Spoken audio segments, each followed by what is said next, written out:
Hey and welcome back to the Citytilidie channel. Hope you're all staying safe and well. And our player ratings and talking point show combined today.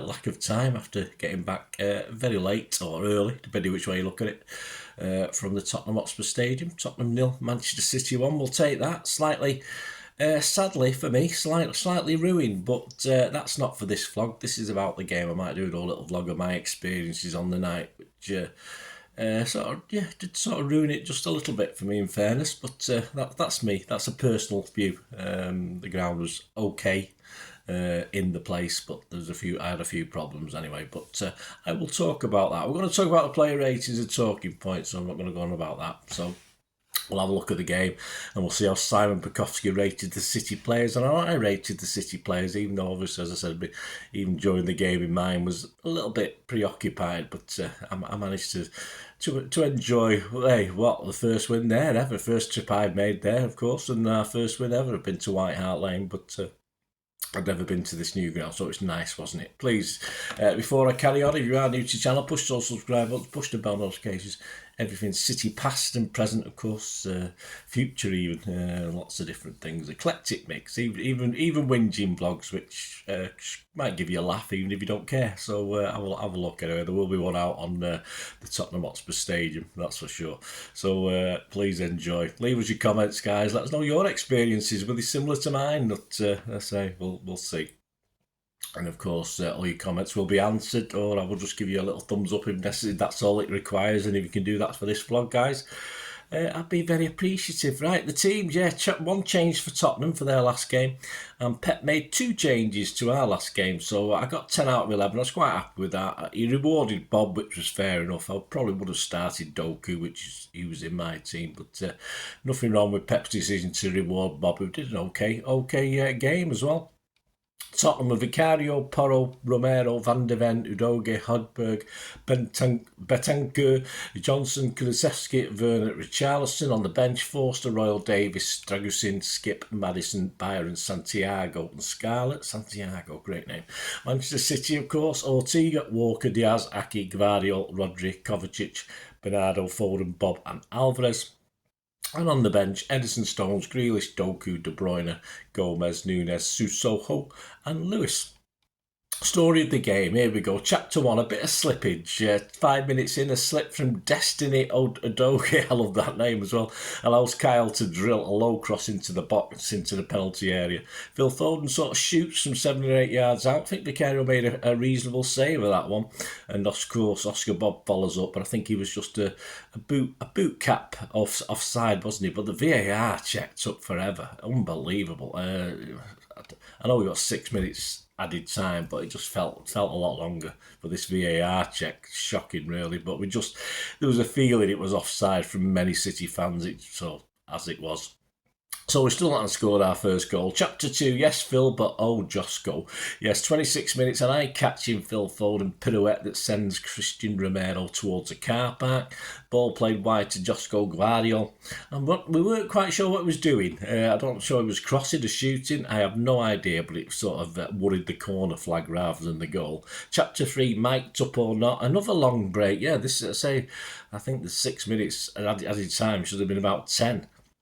An assistant gets some running repairs on a power pack on his comms unit, and of course we start I think it started just before that, or during that, our Follow You Everywhere song, which lasted for about 10 or 15 minutes, which was nice. So the atmosphere was okay. It didn't quite work for me in the part of the ground I was for City fans, but generally okay.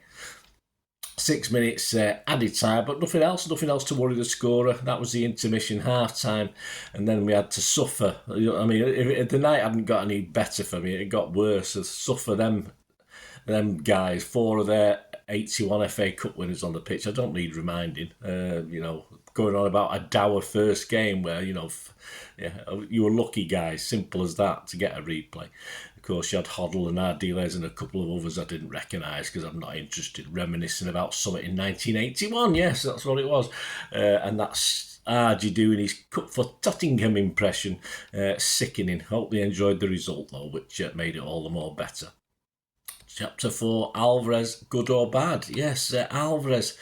With a goal at his mercy, takes down a cross from the left from Oscar Bob, but Mickey van der Ven gets back, stretches out a leg and somehow gets enough on the ball to deflect it high and wide. A miss, a good block, I wasn't too sure on that one. Chapter 5, Ortega earns his wage packet on the night. He does. 53 minutes, Ortega dashes off his line to prevent Brennan Johnson lifting the ball over him with a little death flick after Werner had played it into his teammate's path. Chapter 6, naughty cover. 56 minutes cover's booked for bringing down Udogie in the middle of the pit, middle of the park when he looks to be racing free. Yes, Rodri Fernandinho, eat your heart out. Chapter 7, a rare Spuds chance. On 61 minutes, Brennan Johnson whips a low cross in. I was confused as to whether to watch on the screen or watch in real life while I was there, but of course he whipped it in. Somehow it evaded the guys in the middle, Bentancur and Werner. And it was delivery was a little bit behind one and too far in front of the other, but a sort of great chance for them went missing. But hey, no one could get on it, so it wasn't really a chance, was it? Chapter 8, send on the big guns. 66 minutes with double substitution, Doku and De Bruyne for Bob and Alvarez. Chapter 9, so close, 66 minutes. Deflected Phil Foden cross towards Kevin, almost catches out Vicario, and it sort of threatens to loop over his head into the goal, but it just, or even from our angle, it looks like it might just nestle into the side netting or into the goal, but it went wide, but only just, well, from our angle anyway. Chapter 10, bloody hell, Pep. I've told him about this before. 74 minutes, Pep is booked for sarcastically applauding the referee. He's going to end up off the bench again, and we struggle when he's not there. Pep, just behave yourself, mate. How many times? We'll have to have words. It penalised Kevin De Bruyne, of course. For me, it was in front of us, what looked like a fair shoulder charge for me on Mickey van der Ven. But I say most Tottenham players ended up on the ground for the slightest touch, so no surprise. And of course, it was a Lino. It was a Lino who actually gave it to Tottenham rather than the referee. But it wasn't a foul, but Pep, please, stay calm, mate. I know it's hard. Chapter 11, oh, bloody hell, Kevin De Bruyne. 82 minutes, a mistake from Hodgberg, who gives possession to Foden on the right side of the Spurs penalty area. He rolls a ball into the path of Kevin, who seemingly has all the time in the world to pick his spot. And he picks it. Sadly, it's wide of the post. But Pep apparently, I didn't see this, but I saw this in a timeline after the game, goes into full Basil Fawlty mode on the touchline. I can just picture it now. Chapter 12, yellow Gvardiol. 84 minutes, Josko Gvardiol is booked for a foul on Richarlison.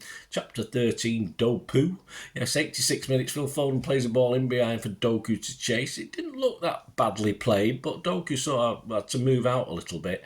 And then when he was coming back in, I thought it was a poor angle to shoot at. The goalie had it covered, and I just didn't think he was going to score from there. So I thought he might have perhaps pulled it back inside and tried to find someone else. But he could have done better, but at least he got a shot on target. With that keeper, you never know. Chapter 14, we score from our 101st attempt at the Tottenham Stadium. Yes, well, a bit of a longer title than I'd hoped, but I think it makes the point. 88 minutes, Aki prods home from close range at a corner after Diaz and Vicario contested the in-swinging ball. Again, a lengthy VAR check. Again, I couldn't fully enjoy that until it had been passed as a goal, and even then the sort of the joy was sort of lifted a little bit at that stage.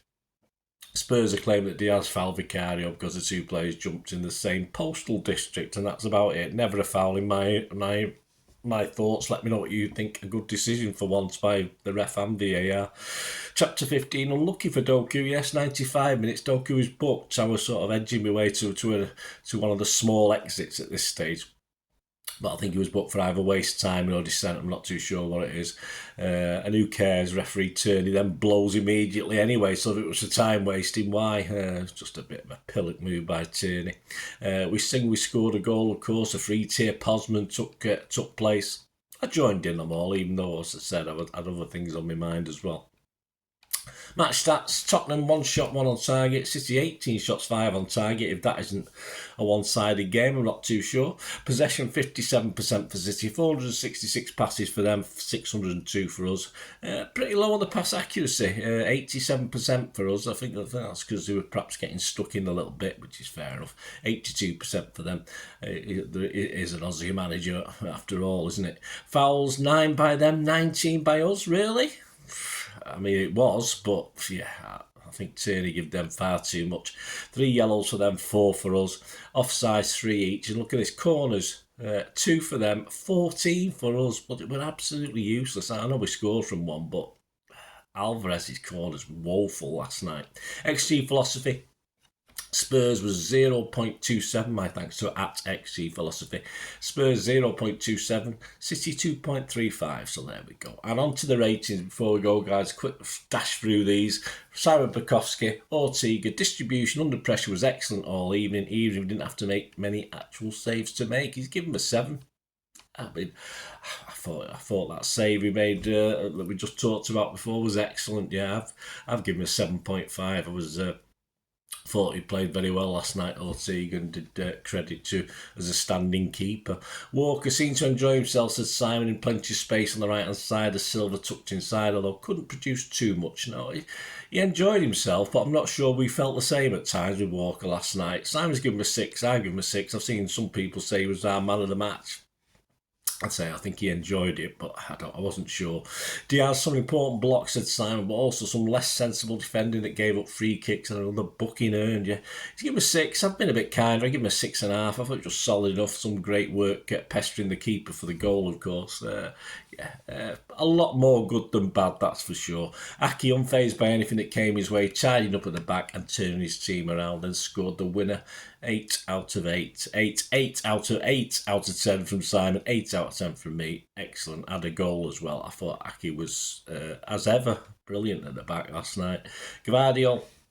Simon said another curious outing on the left. Linked well with Foden and Bob without threatening to be threatening himself. Yeah, it was just a bit... I thought they were falling over them. Certainly Bob and Gvardiol mainly were falling over each other a little bit. Simon's given him a 6. I echo that. It was an odd performance. He did some nice things, and then, as I said, that incident where he sort of hit the corner flag with a shot come cross. I don't know what it was, but he's an odd player, Gvardiol, for me at the moment. He might grow on me. Rodri, Simon says, seems to be ever on the tilt with referees and wasn't as good as at Newcastle, but still City's heartbeat. Yeah, Simon's given him a 7. Not as obvious as Newcastle for me, but I'm sure he did his bit, and I saw it. Obviously, I don't think I never groaned inwardly and said, "Oh bloody hell, Rodri." So that's good. 6. I give him a 6.5 out of 10. Kovacic comfortably looked the best City performance, said Simon, cruising through midfield and taking Tottenham players out of the game. He did. He looked a man possessed sometimes. Simon's given him an 8. My only problem is it was so good, but so many times there's no final killer ball. No final pass to set up anything or no shot to back up what he does. It's that'll come. I mean, he's certainly got talent, but again, I'll give him a 7. Simon's given him an 8. I thought it was an excellent performance, but please, let's see something at the end of it a bit more than we do. Foden shrugged off the ball, said Simon, far too easily in the first half, although did well to rob Hodgberg for what should have been a De Bruyne goal. Yeah, he should have had an assist there. He kept at it. Simon's given him a 7. I've just given him a 6.5. I wasn't as impressed as Simon. Silva, one of those performers where he just popped up everywhere. There appeared to be trouble, helping City to avoid being exposed at the back. Yeah, it's just one of those all over the pitch jobbies where I think I've noticed him lose it a couple of times, but very rarely. A bit more defensive thinking from Pep with Bernardo, when he plays that role so well. We've seen it many, many times. Yes, Simon's given him a 7, I give him a 7. Bob, almost a dream start with the early goal ruled out. Some quiet spells, but also played some incisive balls into the box. Yeah, I think he did what he was told to do from Pep. Instructions to perhaps recycle rather than dribble or take people on too much, which is fair enough. Against Tottenham, who can obviously hit you on the transition of pace, etc. So I've given him a 7. I've given him a 6.5. I've watched his play reel back and it looks quite good, but I also remember he looked a little bit out of place at times, which is understandable. He's only a young lad. So, 7 from Simon, 6.5 from me, but a good... I was happy he got the game and he didn't let himself down. Alvarez, a nuisance for Tottenham's defence and midfield to keep quiet, said Simon. Although there was a goal gaped in the second half, we felt the goal was there to be taken. Poor miss for me. Busy, but not quite good enough for me again, Alvarez. If he doesn't score or make an assist, he sort of scrapes through a game and you think, oh, what else has he done? Simon's given him a 6. I'd have to echo that. I'll give him a 6 as well, but... no lacking for effort, that's for sure. Doku for Bob on 65 minutes. I will mark him because he was on for nearly half an hour. Guardiola wanted more energy from me and he drew a good save from Vicario. Yeah, as I said, I think it was a poorer finish than a good save. He did struggle to get past Tottenham, but they had 2 or 3 men on him every time, which is fair enough. But of course, he was a problem for Spuds, even though he was a bit never quite did it. But he's still a problem, of course, causing lots of problems and some nice time wasting at the end as well, as we tried to. Well, they were clinging on, and then we had that game in control over the last 20 minutes, and he helped give us that command. I think De Bruyne for Alvarez on 65. Yeah, I give him a 6. Simon give him a 6. De Bruyne for Alvarez on 65. A glaring miss, but did swing the corner in for the winner, said Simon. Well, yeah, I could possibly have slung that corner out of 14. I might have slung one in that might have caused problems. Again from Simon, a 6 from me, and similar to Doku, and he looked strong in a couple where he sort of, as I say, he got a foul against him which wasn't, another one where he outrun the defender and muscled him off it, which is great to see. He's getting his strength back and his pace, so that was fantastic. So positives, but I'll give him a 6. Simon's given him a 6, but he should have scored, definitely should have scored. So there you go. Simon's highest rating was both Aki and Kovacic with 8 out of 10s. I give my man of the match, I'm not sure who City give it to. I give it to Aki on the night.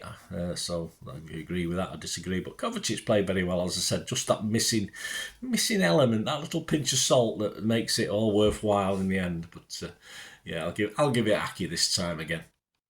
Thanks for joining me tomorrow. Of course, there'll be another, as I said, there probably will be. I'll see how I go. A little vlog of my day's experience at a brand new ground. I don't say that very often, so yeah, why not? Why not do a vlog on a brand new ground, even though a lot of it's a bit okay. But what a great win, and I'm glad most City fans enjoyed it there and at home, of course.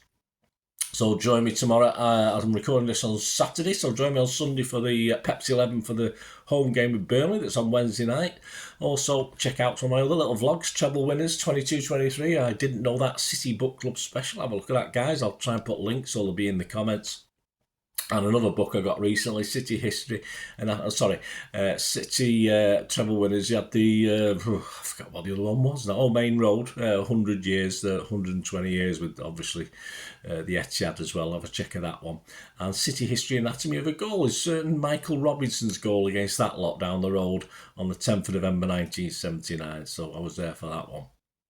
Have a look at that, my Anatomy of a Goal. So please, until we meet again, hopefully you'll have a check out my little look at my first trip to the Tottenham Hotspur Stadium. If you get a chance, guys, I'll put that in that'll be out there at some stage. I've not recorded it yet, so have a look at that, guys. I'll try and be upbeat despite it not quite going to plan for me, unfortunately. Well, we did. I got there and back safe, so that's all we can ask, isn't it?